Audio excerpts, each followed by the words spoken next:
今天我們要挑戰這趟北海道之旅最荒涼、最冷冽的秘境——野付半島。拍攝野生動物時，請記得不逼迫、不餵食、不干擾。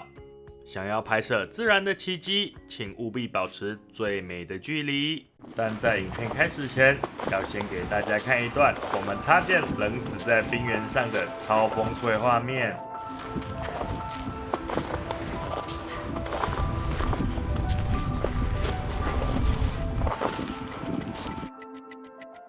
眼淚流出來。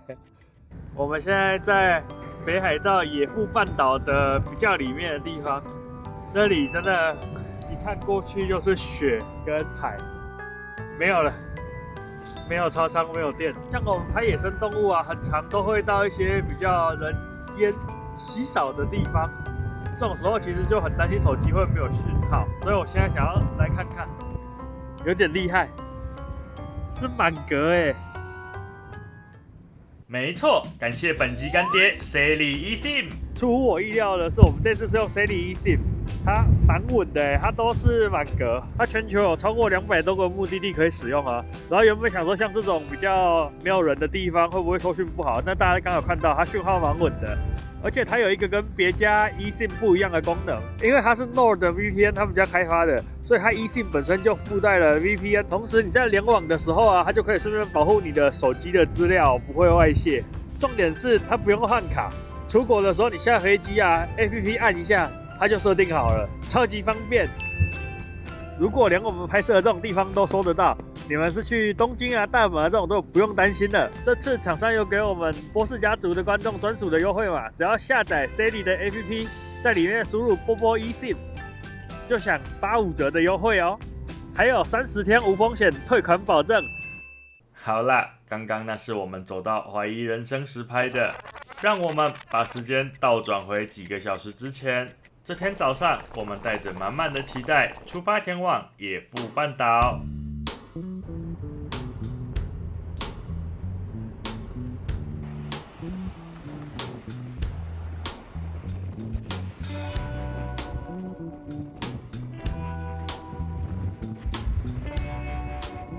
因為野付半島這裡其實非常的大，然後我們有點不知道該從哪裡開始找起，所以我們先出發前往了野付半島的遊客中心。目的地在你的右手邊。進去停車了。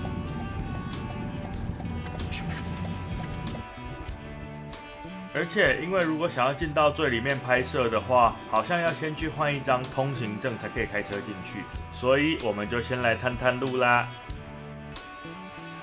前面說到了，我們以為換車輛通行證就能進去探險，所以我們去服務台問了一下，工作人員告訴我們，因為現在積雪太深，萬一車子卡在裡面，救援車輛是完全進不去的，沒辦法救人哦。所以基於安全，車輛已經被全面管制，只能開到燈塔前面的停車場，之後用徒步的方式走進去。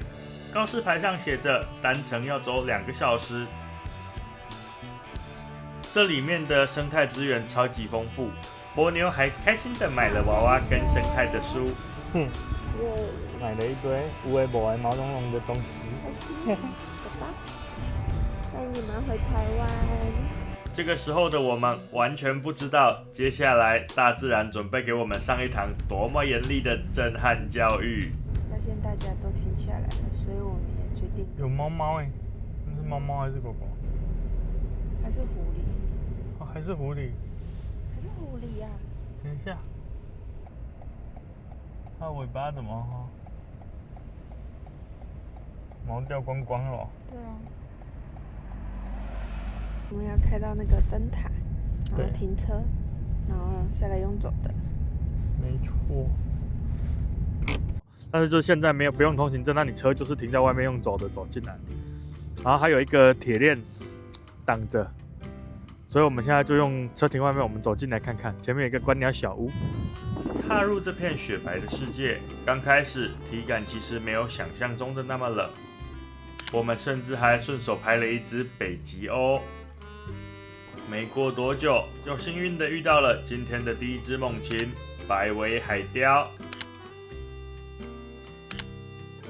正當我認真的拍着百尾海雕時，突然一個更巨大的黑影從頭頂飛過，居然是一隻虎頭海雕。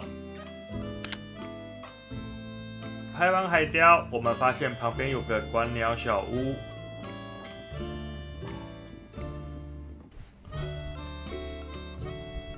那只是什麼？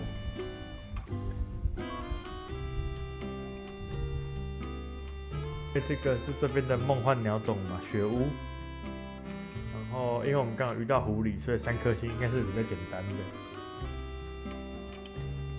這個我也想拍，但是看緣分。對，看難度我們這個月沒有。對，看了一圈，我們覺得這是一個超棒的開始，讓我們對接下來的行程充滿了信心。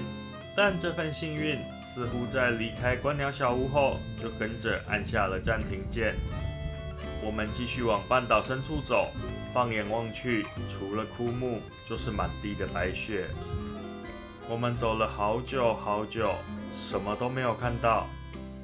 走着走着，天氣開始變了，風越來越大，加上地上開始融雪，濕度直線上升。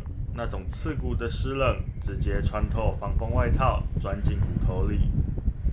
走在根本沒有動物的冰原上，說實話，真的有點挫折。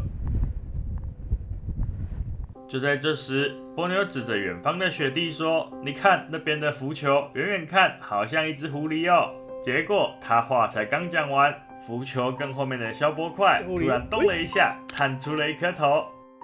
居然真的是一隻野生的赤狐！我們興奮地慢慢靠近，它就像這片冰原上的小精靈，不斷地往我們這邊靠過來。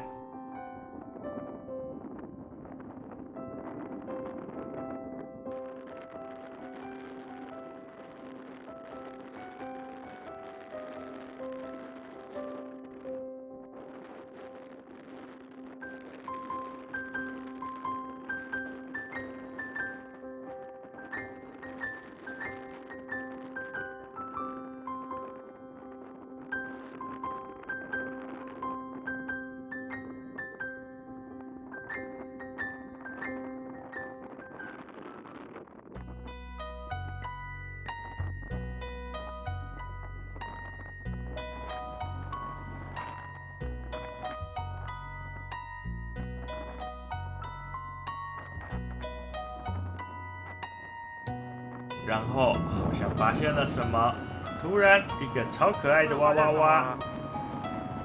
哎，它吃到東西了！拍到了，我錄影。那是什麼？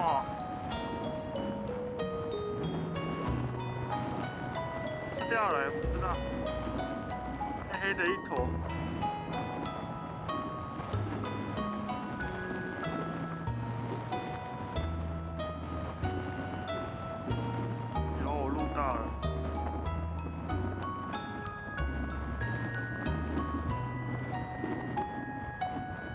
酷哦！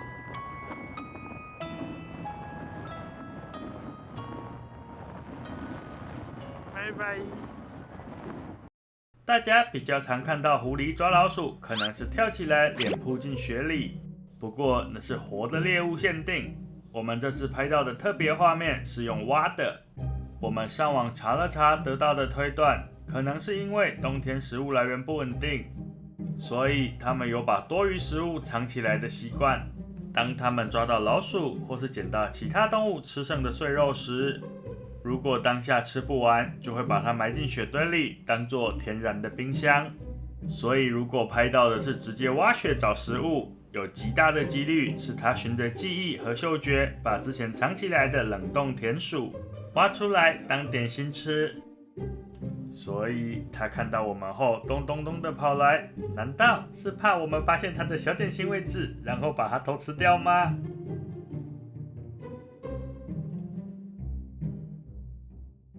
雖然距離太遠，有點看不清楚他到底吃了什麼，但這段不期而遇真的太神奇了。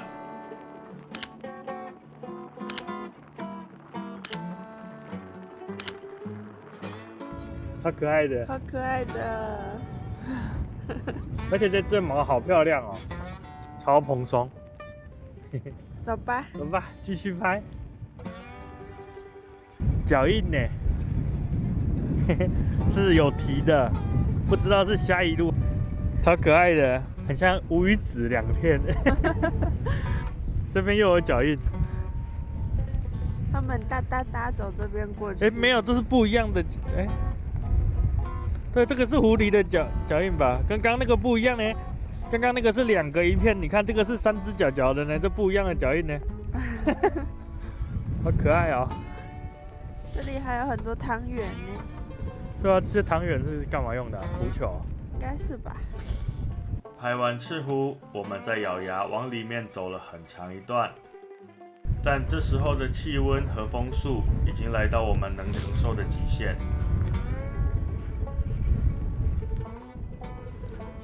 雪開始融了，真的好冷哦，連戴手套，手指都開始痛了。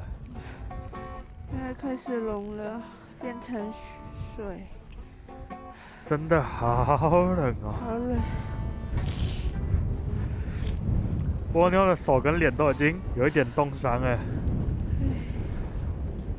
波妞的臉被凍得通紅，手指就算戴着手套也快要失去知覺。看着記憶卡裡少得可憐的素材，我心想：好吧，雖然目前不確定能不能成功出成影片，但至少還是先把上岸的部分拍起來吧。如果素材真的不夠，再想辦法吧。於是就有了你們在片頭看到的那段腦子結冰、狂吃螺絲的崩潰拍攝。眼睛不好意思，好難哦，眼淚流出來了。拍完那段，我們真的受不了了。我們差不多要往回走了，不然怕時間太晚。而且我跟波妞冷到快受不了了。剛剛脫手套拿手機，右手好痛哦。走吧，回去的路上看看能不能再拍到一點什麼小可愛。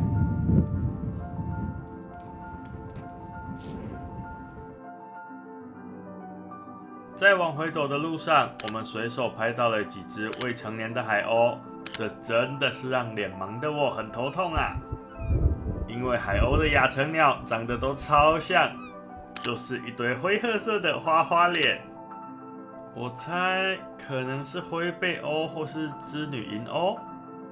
如果有懂海鷗的大神，拜託在留言區幫我們鑑定一下，救救臉盲的波霸。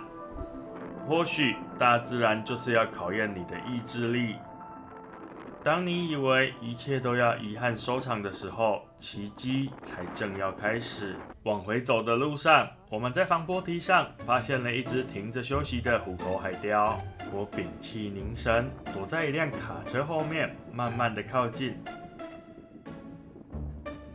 結果正準備按下快門捕捉它帥氣的身影時，他居然給我拉了一大坨屎，嘿嘿，我最喜歡這種畫面啦！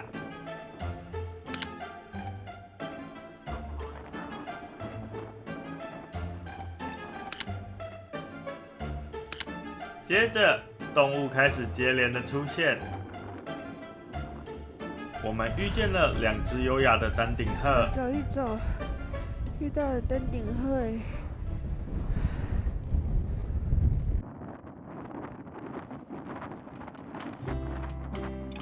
大家看丹頂鶴一身潔白，超級優雅，對吧？但你知道它們頭頂上那塊鮮豔的紅色，其實根本不是羽毛，而是禿頭嗎？沒錯，那裡是沒有長毛的皮膚，因為布滿了微血管，所以看起來才是紅色的。而且當它們生氣或是興奮的時候，因為血液循環變快，這塊紅色的禿頭還會變得更大、更鮮豔喲。雖然去保育區也能看見丹頂鶴，但在野附半島這片廣闊無垠的雪原上，感覺像是突然收到了大自然送給我們驚喜的禮物。看着它們自由自在漫步的樣子，真的覺得我們超級幸運，瞬間都熱血了起來。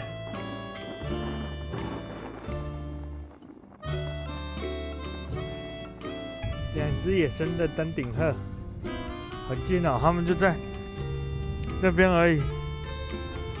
前面斜坡走着走着，它就飛到後面了。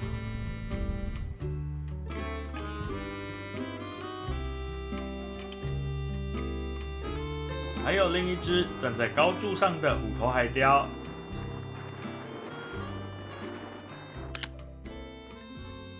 雖然冷到手都在發抖，很幸運啊！但這幾次動物們離我們的距離越來越近，心裡好像沒有體感的這麼冷了。直到我們終於回到車上，兩個人冷到瘋狂的發抖。你看我的手，我戴着這麼厚的手套，我的手指這麼紅哎。因為我們剛走進去的時候覺得還好，然後走着走着海風嘛越來越大，然後旁邊開始融雪，體感溫度就越來越低越來越低，然後到後面連戴着手套手指都凍得硬邦邦的。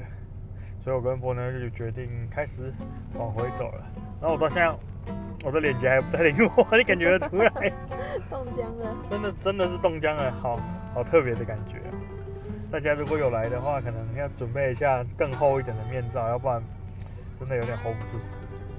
然後我們剛走出來啊，我們進去的時候只有拍到狐狸，然後跟遠遠的海雕，結果回來沒想到運氣很好，有兩隻虎頭海雕就停在那個堤防邊，超可愛的。然後外面還有一隻那個長得像大冠鷲的胖虎頭，我真的覺得這邊虎頭海雕跟台灣大冠鷲超像，就停在電線桿上一捕，胖胖的、大隻的，就站在那邊發呆。走吧啊，還要登頂鶴。對，就快到出口的時候，在燈塔前面而已。很幸運，真的很幸運，兩隻超大隻的。波妞就說：“怎麼那麼大的鳥？”登頂鶴。我知道它是登頂鶴，但是突然反應不過來，就是好大哦。好，我們現在先回遊客中心整理一下，我已經還在流鼻水。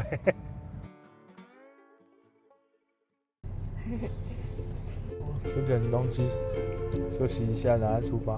好了，有小狐狸跑過去。我突然一下，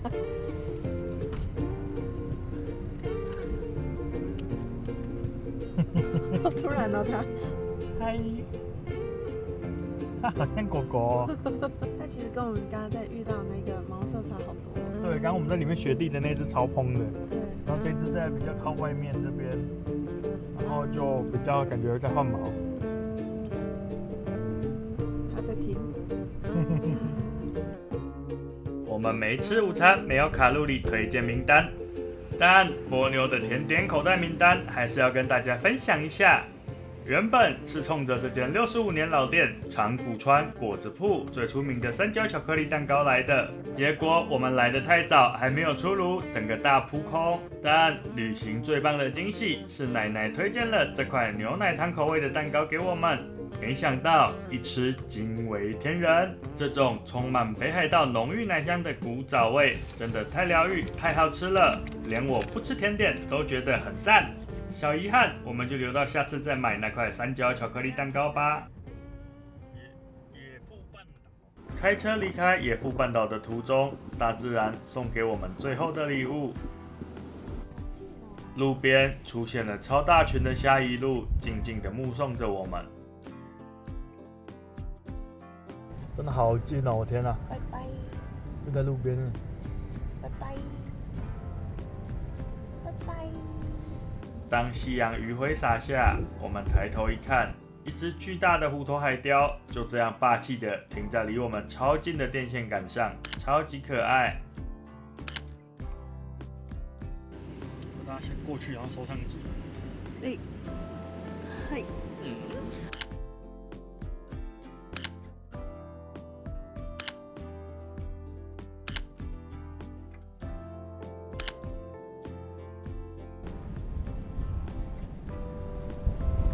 接着，他展開那超過2公尺的巨大雙翼，伴隨着美麗的夕陽飛向了遠方的天空。哎呦！剛什麼都沒準備，那邊還有一隻虎頭海雕，距離不到5米，我要去拍一下。哎呀，好冷哦！真的好冷。